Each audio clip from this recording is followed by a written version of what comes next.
Namaste and welcome to class. And thank you so much for sitting with me with your undivided attention. And in this class, we're going to talk about decisions and the process of decision.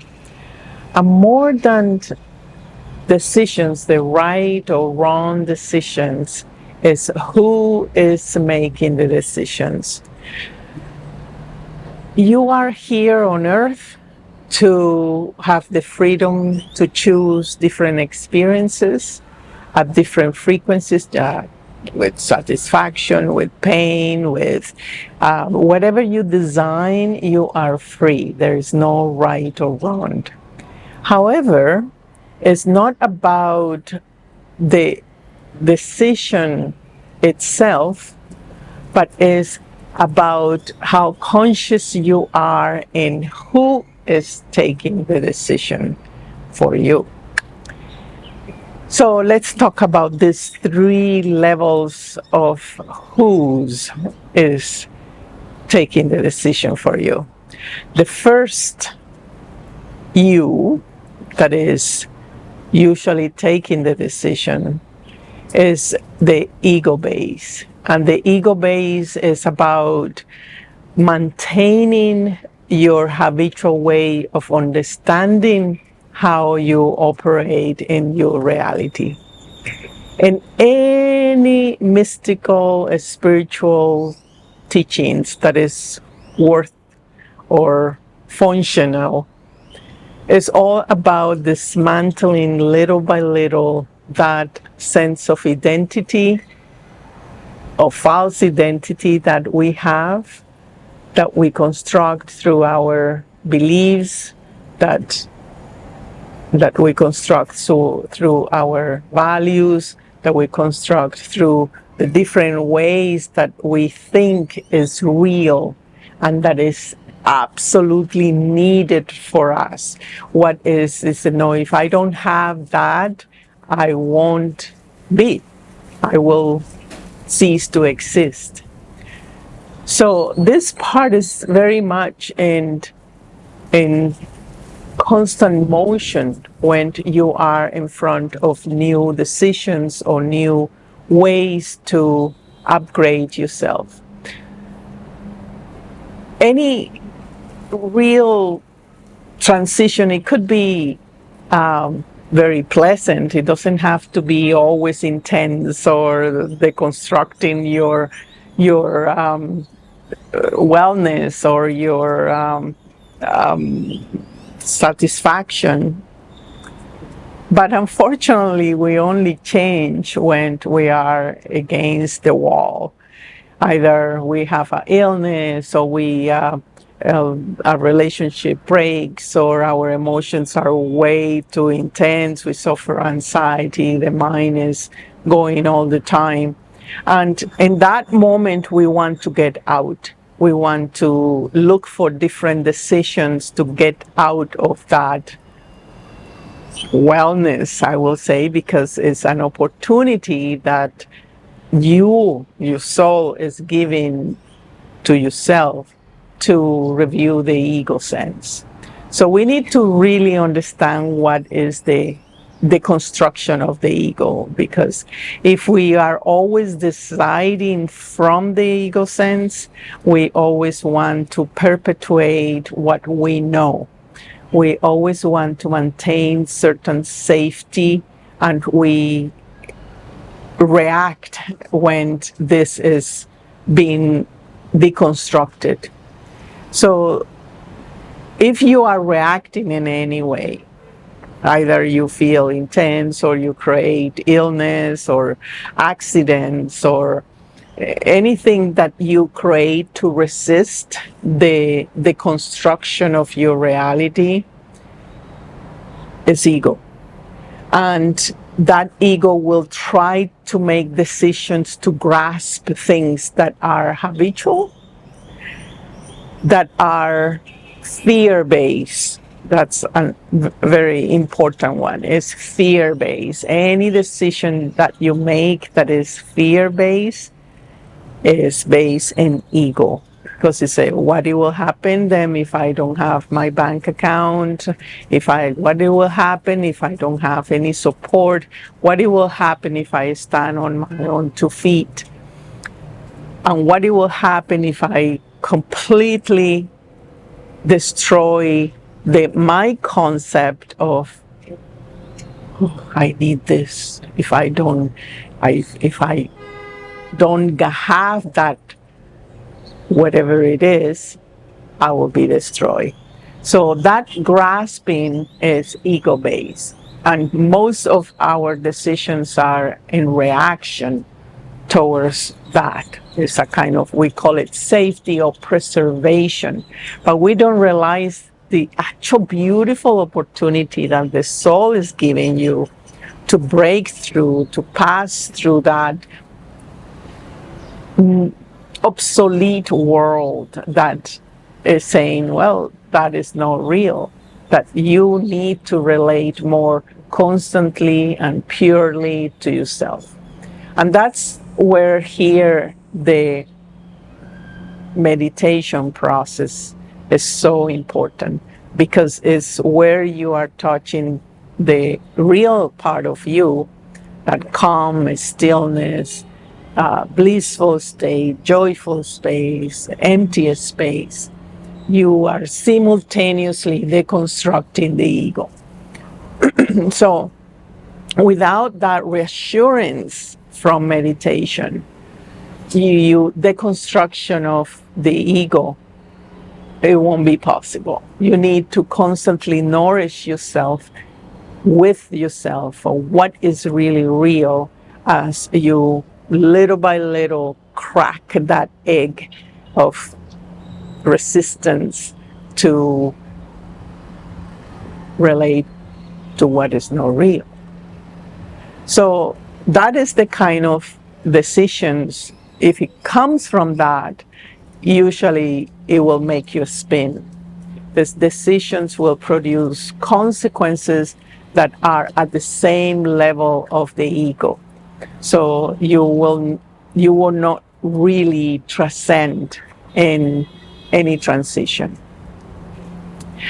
The other type of decisions, or who is deciding for you, is a little bit more deeper, and is more at the level of your subconscious. It's at the level of your soul. It's at the level that you almost have a pre-chose certain frequency and certain mission or purpose or outcome of how things should be. And in here you have a little bit more freedom, and you have more, there's two things here. Either you are conscious of your decisions, of why you are really doing that, or you are not. So it's all a matter of how conscious you are and seeing who is taking the decisions. Yes? And here, the one that decide is very much in congruence with your higher self. It means it have certain excitement to decide something that is more in congruence with your purpose, with what really excites you. In that decision, you have less of a construction of the future.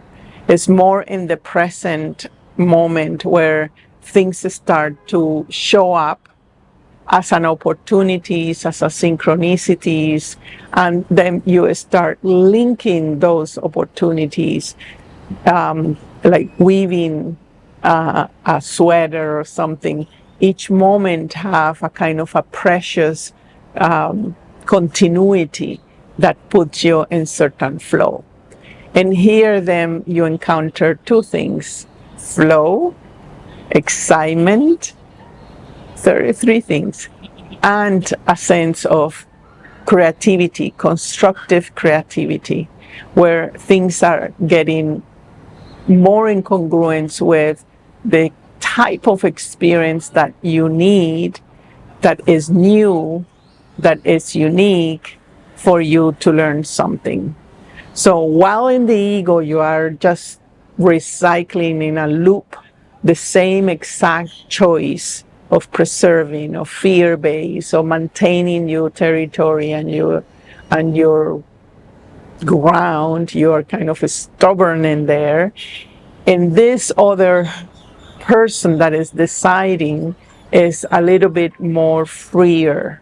It's a little bit more able to take the risk that it needs in order to explore something new, in order to have a different relationship with yourself and a different relationship with different kinds of frequencies outside. Choosing from that soul place is not only more exciting, but is also more uplifting. And you are playful. You are not in the cunning mind that is saying, oh, I need to do this in order to get that, and in order to get that, then you start planning the logic and so on, as the ego likes to do that.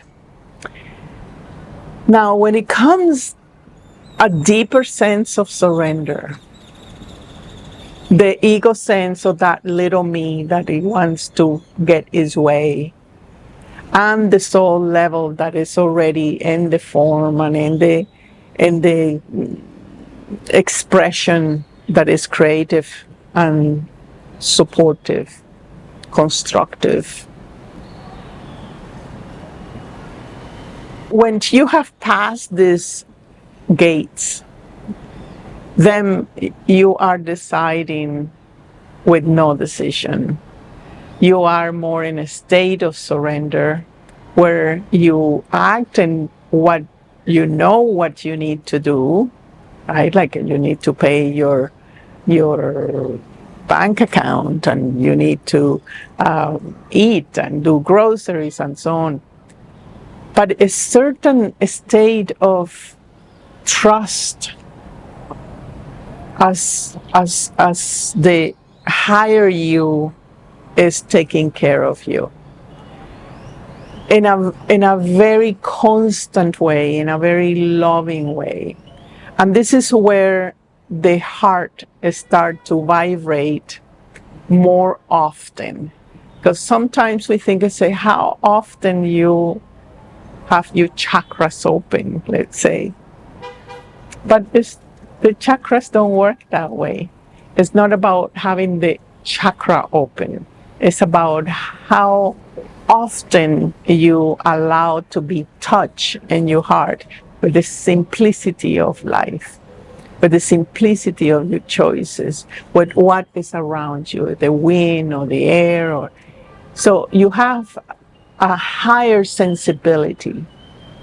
And that higher sensibility in the heart is only possible when you have cracked that resistance to be touched by you, by life, by your journey, by the opportunities. You are more in a state of receptivity, but it's a receptivity that is actively responding to your own source. So in here, you don't really worry about decisions. It's not a mental process anymore. It's not anymore a mind or earthly thing that is in the front. It's more a state of the deepest trust, like a baby that is trusting for sure that he have been in the arms of somebody, and it's just in that state of surrender. Have you seen those kind of babies? That purity. Then there is no need to be nervous about decisions. There's no need to see that there's right decisions or wrong decisions. Any decision involves three things. the action itself, which is your own conviction. In each action, there's certain conviction.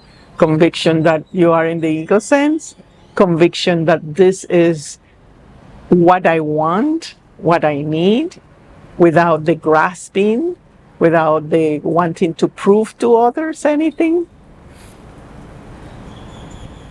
And the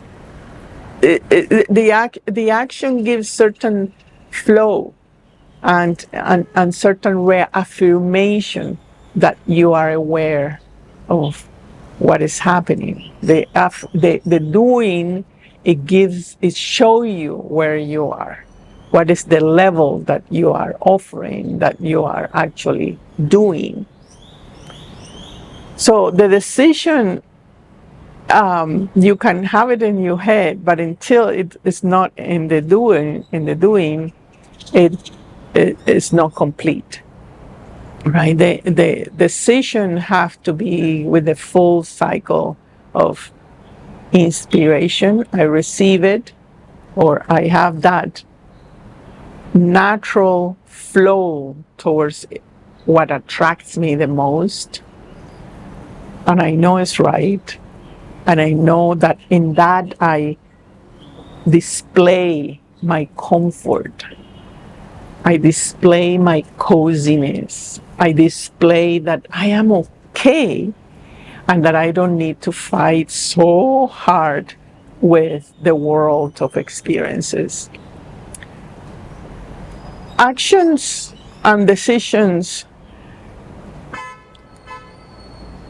need to be clean from the assumptions of the ego about success and about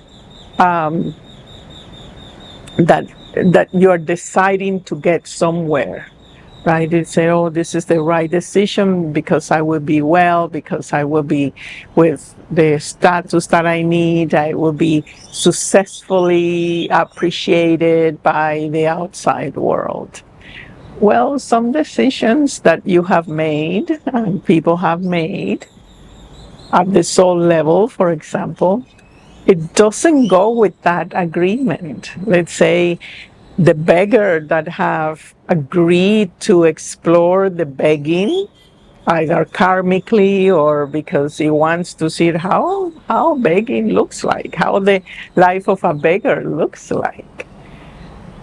And that's correct. That is the right decision. That is respected in creation.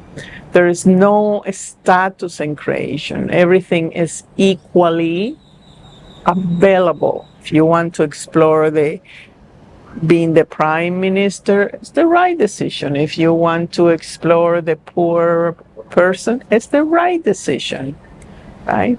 But this kind of the new, you know, when I am in the internet, it's always like, oh, the power of manifesting, how you manifest and so on. Yes, very valid to learn that simple capability of our brain to recognize that we are the creators of our reality, but it's not about creating what you want. It's about creating what you need.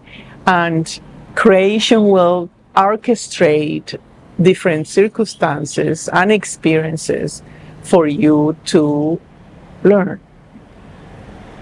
So if you remove from your brain that stress that your decisions have to be right and you have to have an outcome of some sort, that is one of the first stages to put the ego at bay and say, hey, just simply observe what is around and choose what excites you the most. And what excites you the most need to be solid, constant, applying that constant, because we are scared of pleasure and we are scared of giving ourselves what we deserve, because we always diminish the ego game, always diminish ourselves. So it's important that you are able to hold the pleasure of beingness in any transition and in any decision. That, okay, if I decide that my whole entire matrix is going to change, right? Any simple thought, it would give me a new reality. Any simple action will reaffirm in that reality who I am and what I am broadcasting to the world, to my outside self. So decisions are need to be conscious, not in the sense of what is it you are doing and why you are doing that. No, that's worry. It's not consciousness. Consciousness is simply cooperating with what is there without you checking out because you want to be in the ego decision making. So understanding this lesson, number one, what is ego? If you're operating from there or not. I'll leave you some links to other videos about ego so you have a clarity of what it is. Ego is something we have not really touched quite yet. And once you give yourself permission to disassemble the structure of the ego, you're in front of pleasure, you're in front of yourself, of bliss, of joy. And then you have to have the steadiness to hold it. Hold it. How strong you are to keep smiling even in the more adverse situations. That is power, right? If you have the power to remain positive while things are testing you, great. You're powerful. You're steady, right? And that only is possible through a practice. A practice that it gives you direct contact with your higher self. Every day. Every day. Every day. No excuses. Make that decision to remain, maintain, and reclaim your pleasure. Pleasure of beingness. Pleasure of connecting. Pleasure of just beingness. That's all is needed. I hope this is helpful, and I am excited to sit with you again in our next class. Namaste.